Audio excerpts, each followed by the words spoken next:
March night, the cold wind whips against the old walls, whistles through the windows, skims the rain-soaked cobblestones. The whole neighborhood is almost paralyzed in silence. No honking, no security cameras, no eyes watching, except for a streetlight that blinks as if tired of witnessing what's about to happen. In the dim light is an old white truck, parked off to the side of the road, locked and unguarded. No markings, no nameplates, nothing unusual, if you only look at it. But if you knew what was inside the truck, you wouldn't dare stand near it. No sirens, no blood, no screams. It all started with silence and a mistake. A moment of carelessness so small that the person involved didn't even notice. But it was that silence that shook the system. Little did anyone know at that moment that a string was being pulled. And the other end led to something bigger than anyone could have imagined. Not everyone saw the first domino fall, but when it did, things began to slip away. Step by step, layer by layer, person by person. And that abandoned truck in the dark was just the beginning. Still think this was a failed delivery? Think again. Because behind that metal shell is a world that few are allowed to enter, and even fewer are allowed to leave. Widner, a small town between the two biggest industrial cities in northern England. Liverpool and Manchester is nothing special. The streets are quiet, the shops close early, and the red brick houses are virtually unchanged through the cold winters. People know each other by name, say hello through the windows, and unusual events are as rare as snow in June. But in one corner of the town, in a modest two-story house, lives a man no one really knows. On paper, he runs a small industrial cleaning business, has done hair at a local salon, and pays his taxes, sometimes late, but still. He has no criminal record, no debts. If anyone ever suspected him, it was because he rarely spoke and never answered the phone using his real name. In the underground, he was known simply as the big guy. Not because he was big, because everyone knows if something moves in the dark, he's the one who lets it move. No knives, no guns.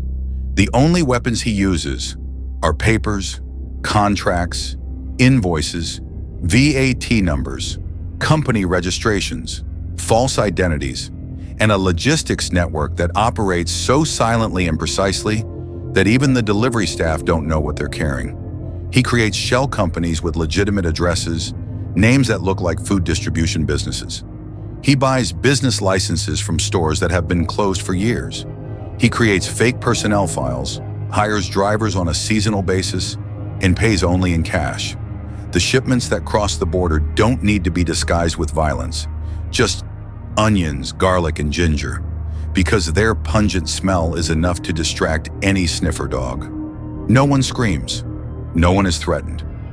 But each pallet of produce was a link in the supply chain of a shadowy force few people knew about, until it all came crashing down. And then the big guy was no longer a rumor. He was the center of a storm. Paul Green wasn't a name that anyone in the underworld would bow to or whisper about over encrypted networks. He didn't grow up in a criminal family. He didn't have blood ties to any gangs.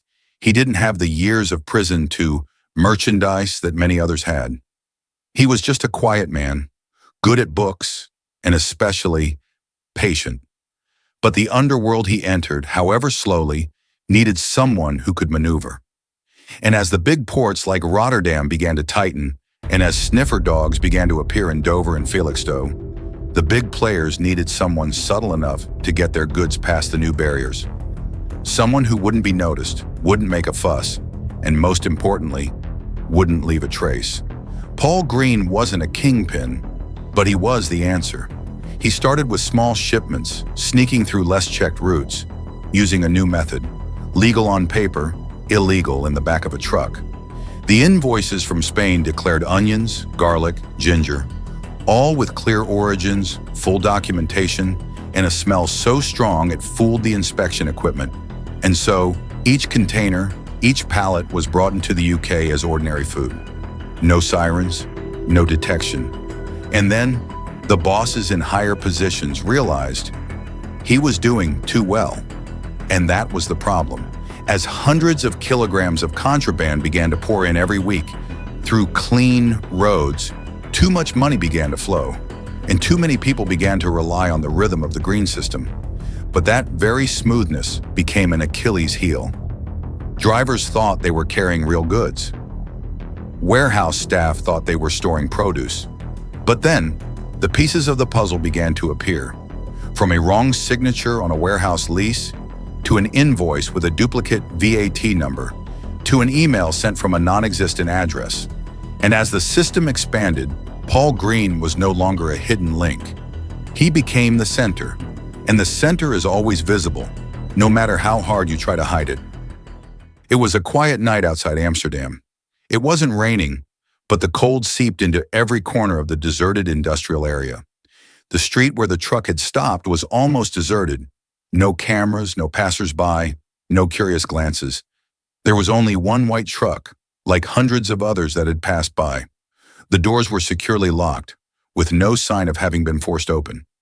Everything, from where it was parked to when it stopped, had been calculated, at least according to the original plan. Russell Leonard, the delivery man, had done it many times. But this time, he left the truck unattended, leaving it alone in the middle of the night, unattended. He and a friend walked into town, found a pub, had a few drinks, and laughed as if the delivery was just a small matter. What he didn't know was that for days, the Dutch police had been secretly monitoring the group's every move. Every move, every call, every stop. They had been on the lookout. They didn't have to act early because they knew the right moment would come, and it did. In the early hours of the morning, Leonard returned to the car. The key was inserted into the lock. There was a click, small but enough for two plainclothes officers to rush forward. They didn't shout. They didn't draw their guns. Just the right moment, and the two delivery men were subdued before they had a chance to react. There was no chase, no bloodshed. Just two men handcuffed in the dark, with everything they believed they had, no longer in their hands. When the police opened the back door of the car, what they found wasn't surprise but confirmation. The boxes were neatly stacked, layer upon layer of ginger, onions, and garlic, all real. But underneath, wrapped in layers of foil and vacuum-sealed plastic, was 57 kilograms of amphetamine, a cargo that could tear a community apart in the wrong hands. It wasn't the first time the drug had been smuggled, but the sophistication of the disguise made it all the more terrifying. The paperwork was packed with information. The shipment was from Spain, destined for a warehouse in Wigan, England. The shipping contract, the VAT invoice, the recipient's details, it all looked perfect. Too perfect. And that was the problem. The Dutch police immediately recognized it. The paperwork wasn't just a way to fool the police. They were leads. They were a blueprint. A vein map of a well-oiled transport system, not like a street gang, but like an international logistics company. They passed the information on to the British. The National Crime Agency, NCA, got involved. And from an anonymous truck parked on a dark street on the outskirts of Amsterdam, a cross-border investigation was launched. One that no one in the ring could have foreseen. The truck was carrying more than just cargo. It was carrying the collapse of an entire underground empire. The white truck seized in Amsterdam was no mere coincidence. It was the first thread pulled from a tight ball of yarn, and as investigators began to trace it, they quickly discovered that it did not end at the Dutch border. In the weeks after the seizure, Dutch police began to leaf through the documents found in the cab. Shipping invoices, provisional contracts, a warehouse list, and, most curiously, a set of company papers with a tax number belonging to a completely new business in the English town of Wigan. They passed that information on to the British side. When the National Crime Agency, NCA, received it, they almost immediately put the company name into their system. And before long, the data began to overlap. Wigan wasn't alone. Another warehouse registration with the same name had just been confirmed in Sheffield. Then there was a bank account in Leeds that was receiving money from abroad, but with little outward activity. A distribution company in Cornwall also had a director who matched the name of a co-driver who had worked for a Rotterdam company. The names, the numbers, the signatures began to come together as if an invisible hand had orchestrated everything. The investigators had no doubt. They were looking at an underground logistics network set up to look exactly like a real business. There were no overt gangs, no gangsters flaunting their power. Instead, this was a transnational logistics system, operated with such precision and secrecy that no one, not even the drivers, really knew what they were transporting. From there, the investigation began to branch out. Each of the clean companies registered had something in common. They had been in operation for less than a year, the director had often moved from another region, and the registered address was often an empty apartment or a mail office. When the NCA sent officers to one of the warehouses listed in the paperwork, they found only a few empty shelves, some rotten vegetables, and a temporary employee who said he was only hired to open the store each morning. But then the pieces began to fit. Repeated deliveries were to the same delivery address. The phone number used to confirm the orders matched a device found in the Dutch arrest. Even more alarming, data from a separate investigation in the Netherlands also began to match a list of encrypted email addresses used to order the deliveries.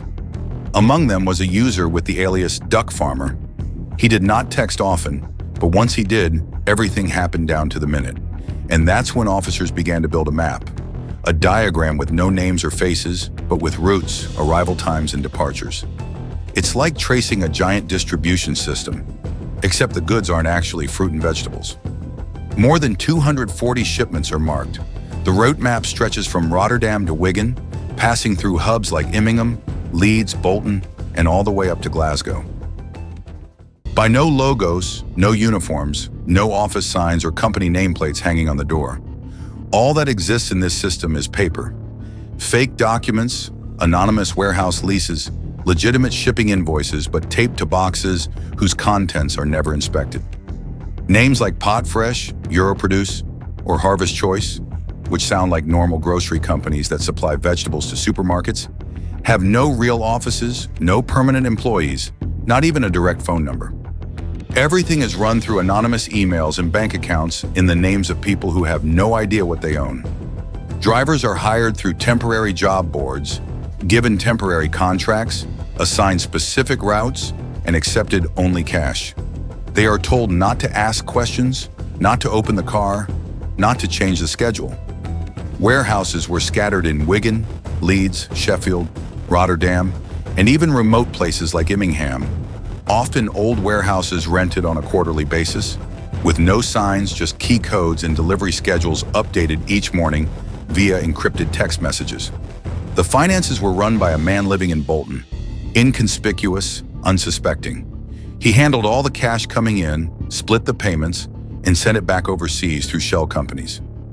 Each person in the network was a cog, operating in isolation, with no one knowing the full plan, only their own part, guided by an encryption device that didn't record messages.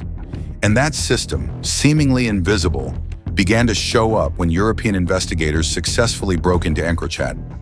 Thousands of encrypted messages began to be deciphered. Aliases were revealed, and one name kept repeating itself in conversations between major players from the Netherlands to the UK. Duck Farmer. The name seems harmless and innocent, but it is the internal nickname of Paul Green, the man who never shows his face, never leaves a trace, but stands in the middle of all the lines. It was early morning, barely dawn. Fog blanketed the roofs and streets of sleepy Cheshire. No sirens, no screams, no action movie standoffs. The door of the two-story house opened silently, and Paul Green, a man who had spent years posing as a modest businessman, was led away by plainclothes officers.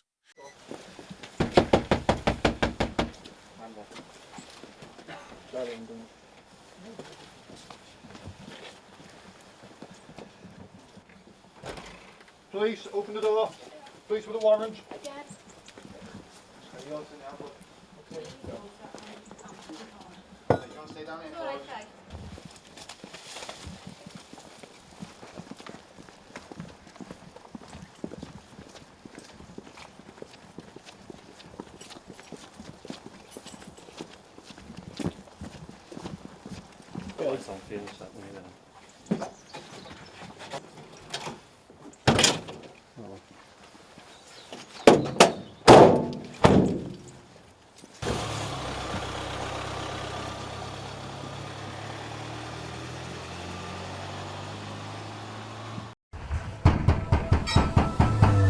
Police, open up!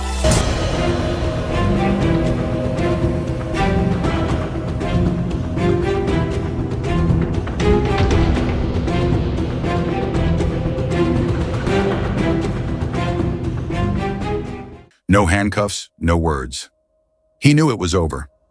Elsewhere in the Netherlands, Barbara Reinbout was arrested in her apartment, where she had coordinated hundreds of tons of cargo with nothing more than a laptop and a set of financial documents. And Johannes Vesters, what smugglers called the logistics ghost, was subdued in a deserted industrial park on the outskirts of Utrecht. Neither resisted. They knew there was nowhere to hide. At the same time, across Britain, doors swung open almost simultaneously. 18 people were arrested, from Bolton to Leeds, from Sheffield to Manchester. Some were caught at work, others in anonymous rented apartments. One had just woken up to make breakfast. Another was still in his pajamas. No one had time to call. No one warned anyone. The network, once thought impregnable, collapsed like a row of dominoes stacked by human hands. The investigation took years, but that was just the beginning. The first trial began at Manchester Crown Court in 2021 and continued for nearly 2 years, making it the second longest criminal trial in British history. Jurors sat for weeks hearing evidence, not dozens, but thousands. More than 240 shipments were confirmed by paperwork. Shipping bills, ledgers, bank records, and reams of conversations were deciphered from the EncroChat system.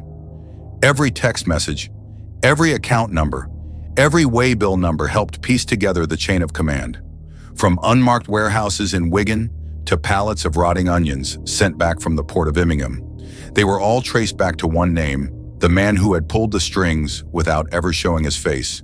Technology experts showed how they had traced the deleted messages. Financial experts mapped out money laundered through a series of ghost accounts. Anonymous witnesses described how they were hired to deliver vegetables, but were never allowed to touch the inside of the vehicle. There were even encrypted phone recordings.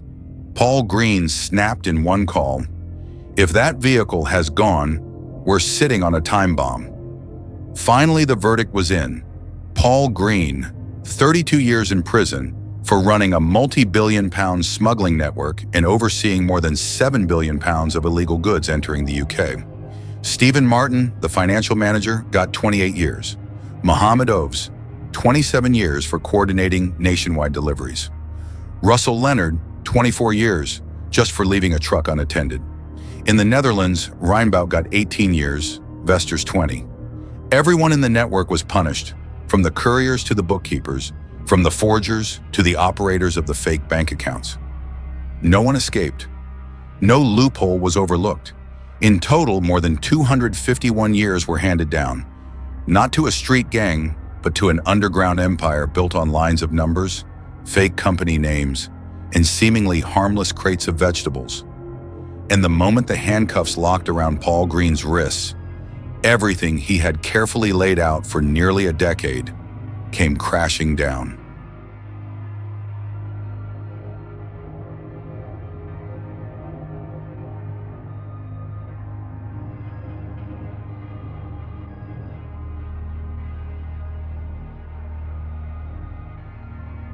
There were no gunshots, no police cars with sirens in the middle of the night, no masked men breaking into homes or bloody settlements in the streets. Instead, the system operated with silence, with blurry invoices, short-term warehouse leases, and crates of rotten onions returned through the port. It did not require swords because the real power lay in the fact that no one asked questions. When people believed they were doing their jobs legally, when drivers thought they were just delivering vegetables, when warehouse workers thought they were counting food, that was when crime ran its course. That was how an empire was built. No weapons, just silence and misplaced trust. Paul Green had used that silence to build a vast network, more sophisticated than many real businesses. But eventually it came to an end. Justice spoke, not with a shout this time, but with a verdict. 251 years in prison for the entire network. But what do you think? For what they did across the border, what they did to feed black markets across the UK, is that too much? Too little? Or just right? Leave your comments below. And if you want to discover more true stories, deep in the shadows of seemingly peaceful neighborhoods, don't forget to like, subscribe, and turn on notifications. Because in the underworld, there is always another door, never fully opened.